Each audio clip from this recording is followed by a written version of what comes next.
Último bloque de esta mesa inter de este jueves 9 de enero de 2020. Decíamos que teníamos una agenda muy cargada en materia internacional. Bueno, vamos a darle aunque sea un ratito pequeño a el último tema, el que nos tiene más por la región. Vamos a Venezuela, porque allí el oficialismo venezolano tildó ayer de triste espectáculo la pelea entre sectores de la oposición tras las proclamaciones del líder opositor Juan Guaidó y un diputado rival como presidente de la Asamblea Nacional. Es una pelea por el espacio entre ellos, remarcó Diosdado Cabello, presidente de la Asamblea Constituyente de mayoría chavista. Hoy los vemos al frente de un poder peleándose. Qué pena y qué vergüenza. Le ofrecemos disculpas al mundo por el triste espectáculo que la oposición venezolana está dando en la Asamblea Nacional. Cabello dijo que la Asamblea Constituyente tomará las decisiones que tenga que tomar para que el Estado siga funcionando y evitar que la oposición destroce el Palacio Federal Legislativo. Sin anunciar fecha, Cabello recordó que este año va a haber elecciones en la Asamblea Nacional con las que, aseguró, se resuelve el problema de fondo sobre el control del Parlamento. Recordemos, el martes, el líder opositor Juan Guaidó forzó su entrada al Palacio Federal Legislativo junto a un centenar de diputados, 2 días después de que se le impidiera reelegirse en el hemiciclo y de que un opositor rival, Luis Parra, se autoproclamara presidente de la Asamblea Nacional con apoyo chavista. Al ingresar, Guaidó juró como presidente encargado tras ser ratificado como jefe del legislativo. Parra, que dirigía el martes la sesión parlamentaria con una agenda distinta, partió del lugar al momento en el que Guaidó ingresó al recinto.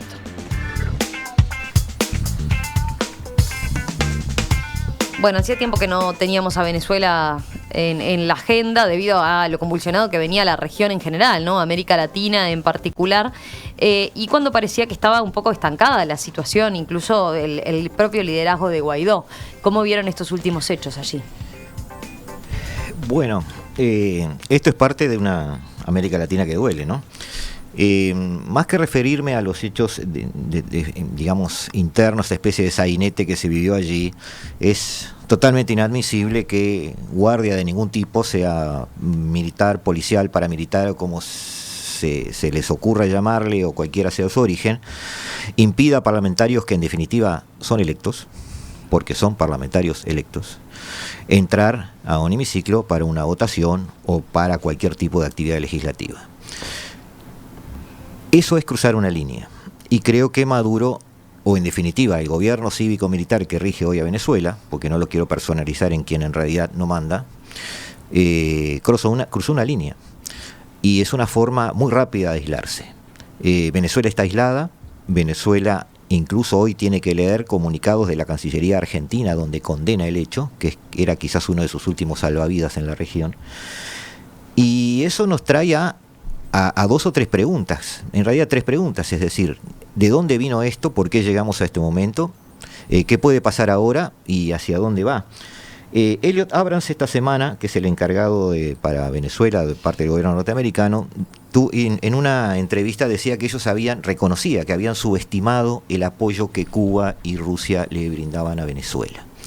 Y eso lo mencionaban como un gran error estratégico. Cuba tiene, según Abrams, 2.500 agentes en el SEBIN, en el Ejército y en el Palacio de Miraflores, es decir, está imbricado dentro de todo el gobierno venezolano. Y Rusia, de hecho, a través de su petrolera Rosneft, ya maneja el 70% del petróleo que Venezuela vende al mundo. Es decir, la petrolera rusa no solo está trabajando en territorio venezolano, le está prestando buques para trasvasar petróleo a buques de otras nacionalidades y burlar los bloqueos, y se está haciendo cargo, gerenciando y cobrando comisión además, por la venta del 70% del petróleo, que recordemos es el 95% de los ingresos que tiene Venezuela.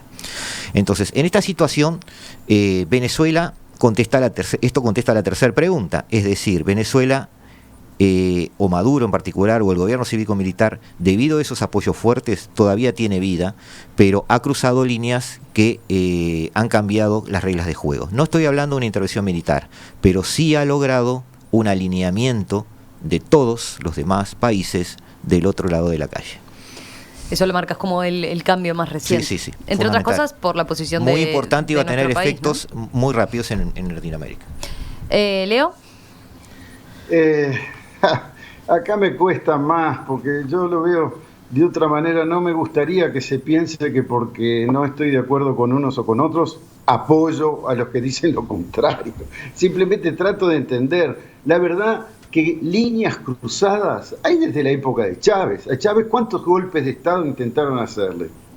A Maduro inclusive hasta trataron de asesinarlo con un dron un poquito amateur, reventó en el aire y no hizo nada en un acto público. Pero todo el tiempo están cruzando líneas de un lado y de otro. La embajada americana intervino directamente en la organización de intentos de golpe de Estado y les falló. Han hecho muchas cosas para tirarlos abajo y no pudieron, no por 2.500 agentes extranjeros, sino porque tienen grupos armados, son una población numerosa y hay apoyo popular también, porque si no, ya se hubiera ido hace mucho tiempo Maduro. O sea que yo lo aprecio de otra manera, y es la siguiente: eso es una lucha de poder en curso, en el cual al principio con el gobierno Chávez lo iba legitimizando con procesos electorales. Chávez hizo montones de elecciones, ganaba todas, cuando perdía buscaba la manera de empezar de nuevo, pero tenía una relativa legitimidad. Las cuestiones se fueron profundizando y las contradicciones tratan de buscar una legitimidad, y por eso hay esa especie de confusión de quién es presidente de la Asamblea, si el Parlamento Nacional y la Asamblea Constituyente son dos cosas diferentes, entonces ¿cuál manda? ¿El Tribunal Superior puede o no puede poner unos a otros? Es todo cuestión de charla legal para cubrir un verdadero enfrentamiento de fuerzas entre dos proyectos de país, uno que es la Venezuela de antes, bastante fraccionada, que era la palabra que buscaba hoy en el primer bloque, y otro, el de esta Venezuela de ahora, que es una especie de enchastre del proyecto chavista original, porque no le han salido las cosas como quería y porque se han infiltrado también un montón de intereses espurios, digamos. Entonces, es una lucha de poder. Si nosotros nos focalizamos en, pero tiene más derecho este que este otro, y este lo hizo bien, y aquel según el artículo tal, y el otro según la Constitución, estamos mirando la superficialidad del fenómeno. El fenómeno es, hay los que quieren retomar Venezuela para que los mismos de siempre sigan aprovechándose de las mismas cosas, y hay los que quieren mantener el poder, que en principio era un proyecto mucho más popular y ahora probablemente lo quieren mantener simplemente porque lo tienen. No sé, yo ahí no me... Es otra discusión, pero el verdadero planteo es ese, es un enfrentamiento en el cual el territorio aparente de combate es la legalidad, pero eso es humo. ¿Qué va a pasar? Y va a pasar en parte lo que quieran Estados Unidos y Colombia, en buenas partes, porque hay una gran fuerte presión para que haya intervención militar, porque no lo han podido bajar a Maduro de otra manera. Y si no, va a seguir deshaciéndose de a poquitito. Esto depende mucho también del proceso electoral americano, y aunque no parezca, de lo que pasa en Irán, porque si se llegara a bloquear de una manera seria el estrecho de Hormuz y baja inmediatamente entre el 20 y el 30% del suministro de petróleo en el mundo, si bien Estados Unidos tiene cierta autonomía, la reserva de petróleo más grande del mundo está en Venezuela, y Venezuela se convierte en un lugar clave. Entonces ahí va a haber mucho más fuerzas dispuestas a transformar a Venezuela en campos petrolíferos al servicio de las petroleras multinacionales. O sea que hay cosas que pueden cambiar el juego rápidamente a partir de la consecuencia de lo que está pasando en el resto del mundo. A nivel interno, efectivamente, se puede colapsar el sistema porque está totalmente agredido por todos lados, pero la prueba es que hace años y años que están tratando de tirar abajo este régimen chavista y el régimen de Maduro, y no han podido, y es probable que no puedan nada más que con palabrerío legislativo. Acá Gustavo se pela por contestarte, pero No, bueno, no, por no, suerte está tiene bien. el hora global hoy de Sí, sí, tarde. en otro momento. Porque no nos queda tiempo en este tema. No, está Le bien, toca está a bien, Rafa todavía, dale. Sí, Después no, te llamo, rapidísimo. Leo, y hablamos en otro momento. Rapidísimo, en algunos segundos, volvió a Venezuela. No sé si volvió porque se produjo un vacío en algún otro lugar, porque de hecho Venezuela fue como el centro y el foco fundamental de la atención, del debate, incluso de la crispación en muchos lugares, incluido el Uruguay, de manera muy fuerte durante mucho tiempo, y después como que fue desapareciendo y nadie se preocupó demasiado de lo que pasaba, y ahora regresa a Venezuela. En un episodio, en fin, escuchábamos el audio al comienzo del bloque en el que el señor Cabello le pedía disculpas al mundo por el bochorno. Yo creo que al mundo le importa realmente un rábano si saltó la reja el otro para entrar o no la saltó. Es un poquito desmesurada esas disculpas al mundo. En términos generales, yo creo que hay dos o tres cosas que están claras. En primer lugar, la fatiga.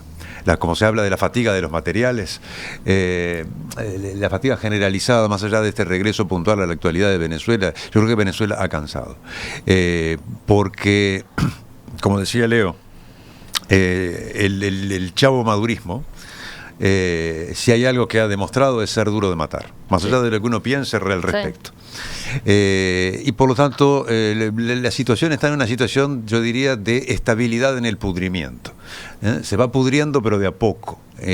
Algún día terminará de descomponerse y las cosas cambiarán. Lo que sí yo me animo a vaticinar es que independientemente del régimen, independientemente de las formas que eso asuma, con el chavismo, agrupando todo lo que tiene dentro, pasará probablemente en el mediano plazo, en el contexto venezolano, lo que con el peronismo en Argentina. Uno no termina sabiendo muy bien qué es, pero queda allí como una especie de sedimento al que remitir movimientos populares, al que remitir resistencias de algún tipo, al que remitir odios también, pasará el régimen actual, pasará el señor Maduro, que es un personaje totalmente irrelevante y de segunda categoría, y quedará una referencia política con formas que por el momento yo no puedo pronosticar, pero quedará una referencia política al chavismo. Por lo demás, el episodio me parece relativamente no secundario, sino trivial dentro del conjunto de la gran novela venezolana de los últimos por lo menos 8 o 9 años.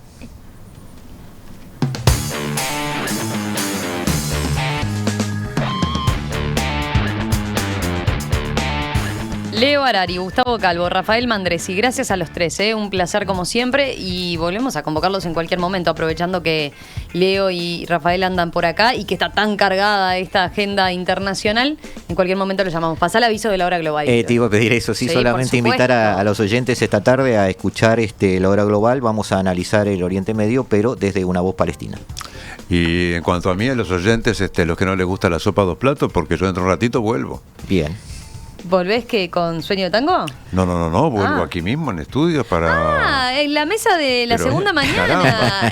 Hoy te alquilamos toda la mañana. Me están explotando y ni siquiera lo reconocen. Por el segundo café. Me desorientaba por el día, pero... Vuelve por el segundo café. Vamos a ver si te lo ganas el segundo café. Capaz que con esto de hacerte quedar ahí en el medio un ratito, bueno, ahí lo charlamos y lo negociamos. Leo, también un abrazo para vos, Para ustedes, muchas gracias. Nosotros venimos enseguida con la actualización de la información, la trae Gabriela Pintos. Después también tenemos la columna, la Biblioteca de Rosario, con una recomendación en materia de libros.